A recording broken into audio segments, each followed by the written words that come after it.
In the previous lesson, we examined how emotional reactions reveal position. Today, we move into something even less comfortable. Our essential question is direct. Why do you explain more when you feel less secure? Most people believe explanation shows intelligence, maturity, and responsibility. We assume that the more clearly we describe ourselves, the stronger we appear. But watch carefully. The person who feels stable rarely over-explains. The person who feels uncertain often does. More words often signal weaker position.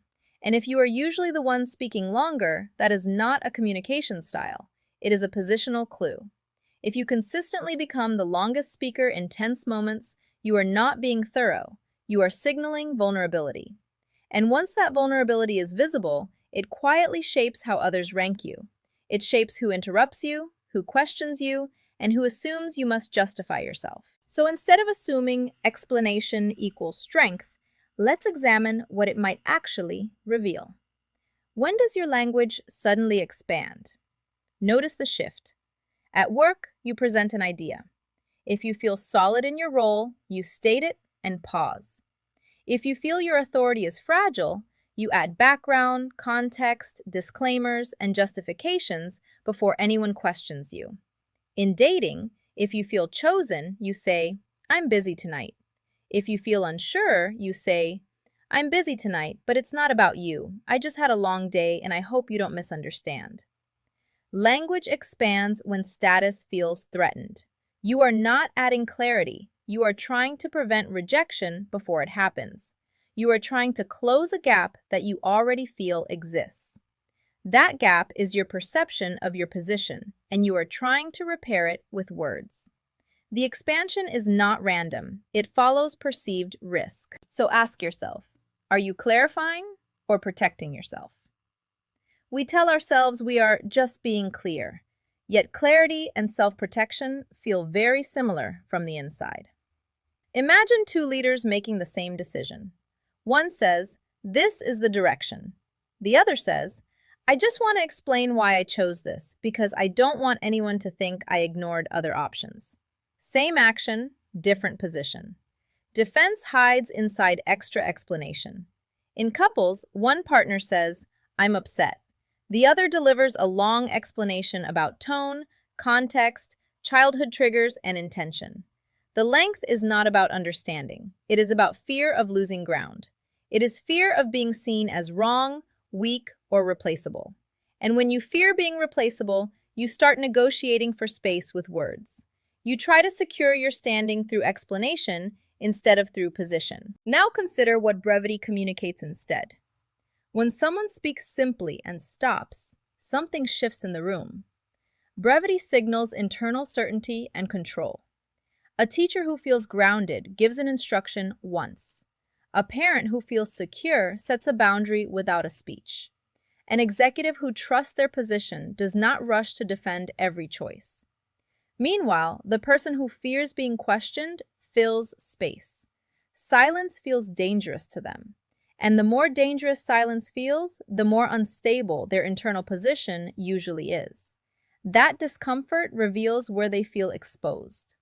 If silence after your sentence makes your heart race, that is information about how secure you actually feel. If you cannot tolerate that silence, others will learn that you depend on their reaction. And people rarely grant authority to someone who depends on their approval. Why does this matter? Because effort affects perceived value. Trying harder quietly lowers perceived status.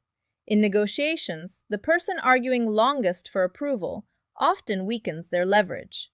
In friendships, the one who constantly explains their intentions trains others to doubt them more. The paradox is sharp. The more you push to be understood, the more you signal that your position is not guaranteed. Value is often associated with restraint, not effort, and over-explaining is effort.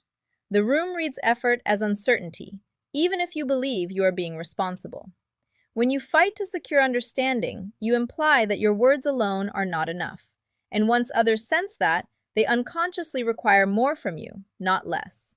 You end up proving yourself repeatedly instead of being assumed credible, and repeated proving slowly becomes your assigned role. Watch what happens in conflict. Who talks longer when tension rises? In arguments, one person states their feeling. The other explains for 10 minutes. At work, a junior employee justifies, a senior leader decides. In family dynamics, the child seeking approval explains. The parent with authority states. Lower position fills silence to survive. The talking is not about communication, it is about regaining ground. If you consistently become the longer speaker under pressure, you are revealing where you feel you could lose status. And the more urgently you fill silence, the more clearly you reveal who you believe has the upper hand. If you are always the one explaining, you may already be negotiating from below. And the longer you stay in that pattern, the harder it becomes to reverse. Because once others see you as the one who must explain, they expect you to keep explaining. Now the difficult part. What happens if you stop explaining?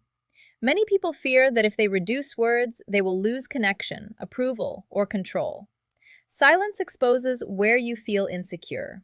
If you state something and stop, you risk being misunderstood. You risk being judged. You risk not being chosen. And that is precisely why over-explaining feels safer. It creates the illusion of control. But illusions are heavy, and the weight of constant justification slowly shapes how others see you. Over time, the person who explains the most becomes the person whose authority is questioned the most. Roles form quietly. The explainer becomes the one who must always defend. And once that role is assigned to you, people stop granting you automatic respect. If you recognize yourself in this pattern, it is not about personality, it is about position. So we return to our essential question. Why do you explain more when you feel less secure? Because explanation becomes armor. It protects identity. It protects belonging. It protects approval. Yet armor signals that you expect attack. And when you signal that you expect attack, others instinctively test you more. They interrupt more. They challenge more. They ask you to clarify again. And the cycle continues. If this pattern feels familiar, that familiarity is not coincidence. It is structure. And structure does not care about your intentions. It only responds to your position. For homework, observe this week. In a meeting, a movie scene, an interview, or a debate, who begins to speak longer when pressure increases? Does their influence rise or quietly drop? You may find examples that confirm this pattern and examples that challenge it. There is no right or wrong answer, only structure. Share what you notice in the comments. We continue examining how small behaviors quietly expose deeper mechanics.